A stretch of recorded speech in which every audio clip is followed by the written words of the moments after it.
গত 17 জুন মুখ্যমন্ত্রী মমতা বন্দ্যোপাধ্যায় একদিনের সফরে কোচবিহারে এসেছিলেন। এরপর 18 জুন সকালে দলীয় বৈঠক শেষে কোচবিহারের প্রাণের ঠাকুর মদনমোহন মন্দিরে পুজো দেওয়ার উদ্দেশ্যে রওনা দেন তিনি।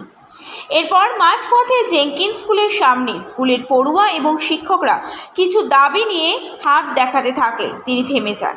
এরপর স্কুলের ছাত্র ও শিক্ষকরা মুখ্যমন্ত্রী মমতা বন্দ্যোপাধ্যায়কে সামনাসামনি পেয়ে তাদের স্কুলের বিভিন্ন সমস্যার কথা জানান তাকে। সমস্যার কথা শুনে তড়িঘড়ি কোচবিহার জেলার জেলাশাসক অরবিন্দ কুমার মীনাকে ডেকে স্কুলের সমস্যা মেটানোর নির্দেশ দেন তিনি।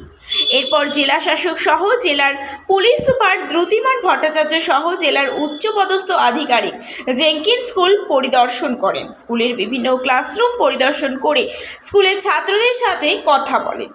এরপর পরিদর্শন শেষে অবশেষে মুখ্যমন্ত্রী দেওয়া আশ্বাস পালন করলেন কোচবিহারের জেলাশাসক অরবিন্দ কুমার মীনা।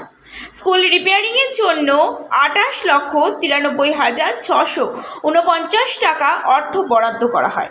এর পাশাপাশি চকচকা হাই স্কুলের জন্য 49,78,856 টাকা অর্থ বরাদ্দ হলো। শুধু তাই নয়, এই দুই স্কুলের ছাত্রছাত্রীদের থেকে শুরু করে শিক্ষকদের শুভেচ্ছা বার্তা জানিয়েছেন মুখ্যমন্ত্রী মমতা বন্দ্যোপাধ্যায়। সেই চিঠি কোচবিহারের জেলা শাসক অরবিন্দ কুমার মীনা তুলে দেন দুই স্কুলের প্রধান শিক্ষকের হাতে। এরপর দুই স্কুলের প্রধান শিক্ষক কি জানালেন আমরা শুনে নেব। আনন্দিন 18 তারিখই ছিল ম্যাডামের যেদিন দেখা পেয়েছিলাম সামনাসামনি, আজকে ওনার শুভেচ্ছা বার্তা আমরা পেলাম।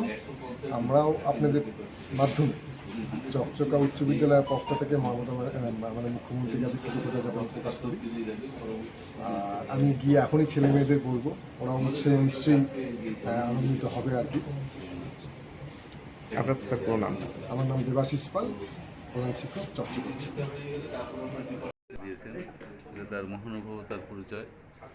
তো আজকেও আমি দেখে এসেছিলাম মানে আমাদের যে সায়েন্স বিল্ডিংয়ে দোতলায় যে একটা রুম আছে, সে আজকেও ছেলেরা জলের উপর বসেছিল। তো 20 দিনের মধ্যে স্যার বললেন যে 20 দিনের মধ্যে এই কাজটা শুরু হয়ে যাবে।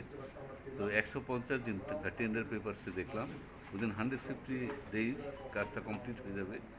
এর মধ্যে হয়তো বর্ষাকালটাও পেরিয়ে যাবে, পরবর্তী সময়ে ছেলেরা এই প্রবলেম ফেস করবে। আমাদের খারাপ লাগে আজকে যে জলের মধ্যে ছেলেগুলো বসেছিল 11 আর্টসের ছেলে, সেকেন্ড পিরিয়ডে আমি গিয়েছিলাম। তো এই বিল্ডিংটা হয়ে গেলে তারপর আমরা ডিপার্টমেন্টালি যে আমাদের নিউ বিল্ডিংটা আছে, নিউ বিল্ডিংয়ের কন্ডিশন খুব বেগার ডিসক্রিপশন। অনেক জায়গায় ক্র্যাক রয়েছে, তাছাড়া আপনার ওই ড্যামনেস অফ ওয়াল, রূপ দিয়ে জল সব ফুটছে, এই প্রবলেমগুলো আছে। এগুলো ডিপার্টমেন্টালি অ্যাপ্রোচ করবো। তো মুখ্যমন্ত্রী আপাতত দুটো সায়েন্স বিল্ডিংটা তো করবেই, আমাদের যে অ্যাডমিনিস্ট্রেটিভ বিল্ডিংয়ের অন্তর্ভুক্ত যে স্টাফ রুম, সেটারও রিনোভেশন হবে। তো এটাতে যতটুকু হবে ছাত্ররা উপকৃত হবে। আবার পরে ডিপার্টমেন্টালি আমরা অ্যাপ্রোচ করব, এস্টিমেট তৈরি হয়ে গেছে প্রায়। তো ওটা যদি হয় তাহলে সামগ্রিকভাবে স্কুলটা সুন্দরভাবে চলবে এই আশা রাখছি। আর ল্যাবগুলোর যে অবস্থা আমাদের স্কুলের আর কি, এই ল্যাবগুলোর কার্পেট এগুলো ফ্লোর নষ্ট হয়ে গেছে, ওয়াল ড্যাম হয়ে গেছে। আইসিটি ল্যাবের কম্পিউটারগুলো আমরা অন্যত্র শিফট করতে বাধ্য হয়েছি। ওটা একটা সেপারেট বিল্ডিং, মানে আমাদের বিল্ডিংগুলো সব সেপারেট, যার জন্য এই প্রবলেমটা আরও বেশি হয়। তো ওখান থেকে আমাদের ল্যাবটা শিফট করতে হয়েছে সেই মিড ডে মিলের উপরে একটা রুম আছে ওখানে। তো ওদের ভবিষ্যতে এই কাজটা হয়ে গেলে তারপর যদি ডিপার্টমেন্ট থেকে আমাদের নিউ বিল্ডিংটা রিনোভেট করে দেয়, তাহলে আমাদের স্কুলটা বেশ সুন্দর একটা জায়গায় গিয়ে দাঁড়াবে। আপনার নাম? আমার নাম প্রিয়তোষ সরকার।